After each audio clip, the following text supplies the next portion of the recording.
What is up, nerds? I'm Merrick, a gamer who enjoys breaking down combat engagements to highlight and show people some of the finer details they might have missed. We're going to be looking at a labs game this time. I'm going to let you guys watch through it yourselves, and then I'm going to go back and go over everything. This is going to be a shorter video than usual, because I've been really out of it recently, and I'm just kind of getting back into working on videos. So I decided I'd take it easy with this first one, and use a clip that I've had stored away for a while. I'm going to play-by-play the fight and give some brief analysis on some basic concepts that'll be really useful to take away from this video. And if you guys like it, you can let me know, and I can do a longer, more in-depth video on this specific fight, following those same concepts. I hope you guys enjoy the video.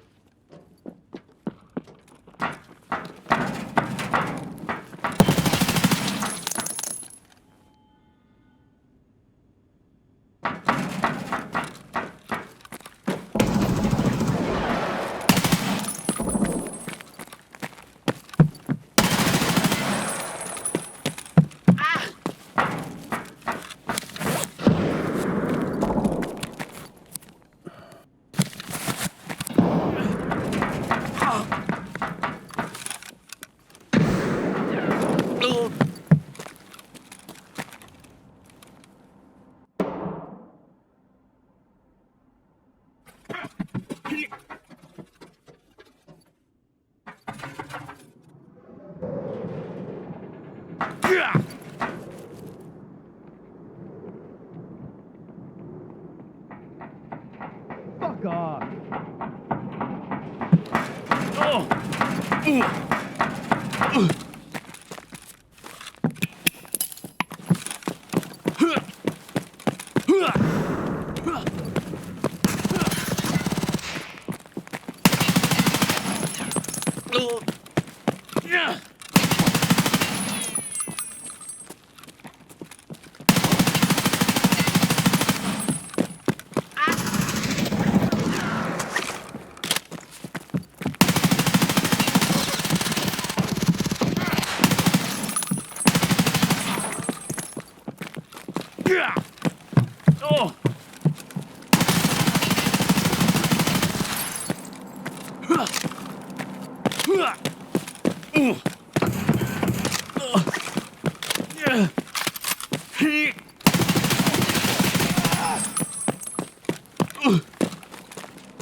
So, this was last wipe when the PKO6 was good, but we come in here with a mostly meta M4 and a level 5 armor.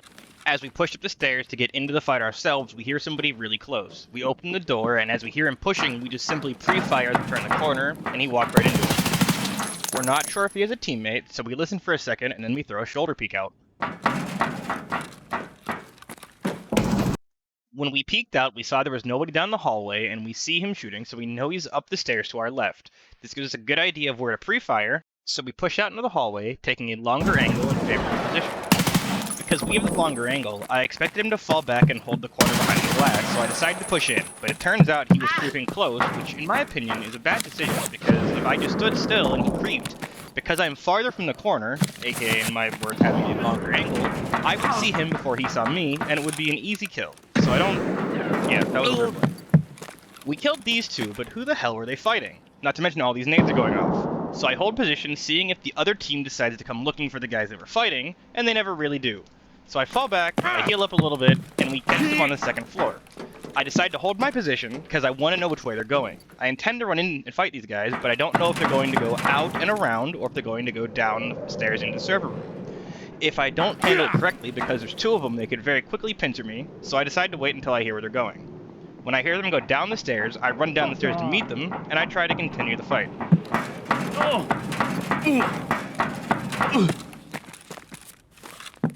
I try to apply some pressure with a nade so I can rotate to the other doorway and try to get a free kill, but these guys aren't falling.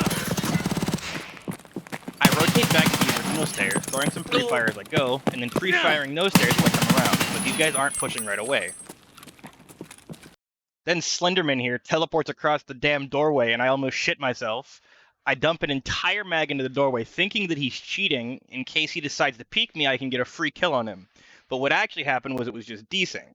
I do, however, take note of my positioning, and I decide to back up while I'm shooting. I'm using it to cover myself as I try to get back to cover. Hearing me dump my entire magazine, though, his teammate decides to rotate around and push me, and I barely make it out alive. I hear the guy that I thought was cheating push, and I decide to pre-fire him again, hoping to kill him as he walks out, because I don't expect to win in a straight-up fight. But he's not actually cheating, so he doesn't laser beam me, but I get unlucky and I hit the barrels instead of him. I take cover and let him waste his ammo, and I quickly assess what's going on. I know his teammate is still coming, so I want to try to push this guy as he finishes his burst and try to pick him off quickly. When I push out, he's backed off, and that leaves only one threat left to me, and that's his teammate that was pushing from the other doorway. We swing around to see where his teammate is, and that poor guy was not expecting me to push out. That shot really hyped me up, and the fact that I didn't die means I'm now convinced this guy isn't actually cheating, so I'm confident enough to go chase it down. But the glass blocks all of my 995, and it just doesn't carry enough through. Soviet glass laughs at capitalist M4.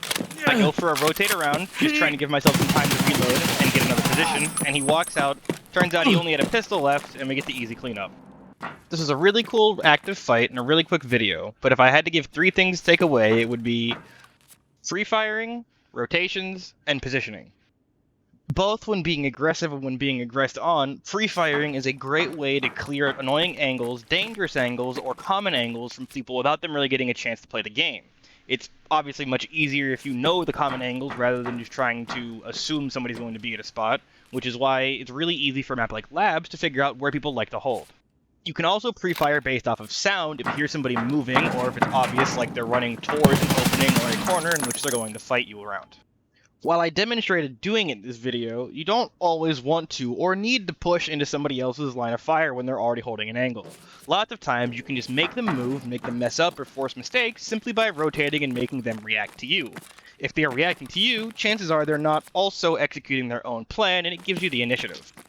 Positioning is also a tip that you can beat to death for good reason.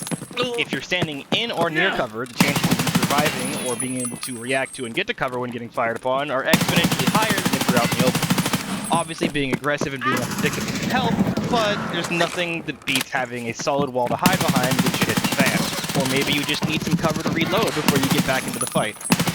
In the interest of keeping this video short, that's all for now. If you guys liked the video, let me know. If you guys don't like the video, also let me know so I can work on improving it. And hopefully I'll see you guys next time.